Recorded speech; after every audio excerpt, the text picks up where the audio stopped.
Israel Hamas युद्ध का आज 25वां दिन है। इजरायली सेना लगातार हमास के ठिकानों को निशाना बना रही है। बीते 24 घंटे में गजा में हमास के 450 ठिकानों को निशाना बनाया है, तो वहीं दूसरी तरफ संयुक्त राष्ट्र सुरक्षा परिषद में इजराइल हमास युद्ध पर चर्चा हुई है। क्या है पूरी खबर, देखते हैं इस रिपोर्ट में। फिलिस्तीनी लड़ाकों और इजराइल की सेना में चल रही लड़ाई के बीच संयुक्त राष्ट्र सुरक्षा परिषद में एक आपात बैठक बुलाई गई। बता दें कि गजा में इजराइल के जमीनी सैन्य अभियान का विस्तार किए जाने के बाद संयुक्त अरब अमीरात और चीन ने सुरक्षा परिषद की बैठक के लिए अनुरोध किया था। संयुक्त राष्ट्र की बैठक में इजराइल के राजदूत अपनी टीम के साथ येलो बैज पहनकर पहुंचे।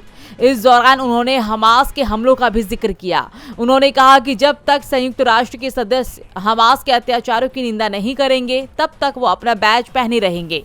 तो वहीं फिलिस्तीन शरणार्थियों के लिए संयुक्त राष्ट्र बाल कोष की कार्यकारी निदेशक कैथरीन रसेल ने कहा कि इजराइल और फिलिस्तीन में बच्चे एक भयावह सदमे का अनुभव कर रहे हैं, जिसके नतीजे जीवन पर्यंत जारी रह सकते हैं। इजराइल और काबिज फिलिस्तीन इलाके में लगभग हर एक व्यक्ति शोक में है। गजा में हुए विध्वंस का स्तर अभूतपूर्ण है और हमारी आंखों के सामने घटित हो रही इस मानव त्रासदी को देखा नहीं जा सकता।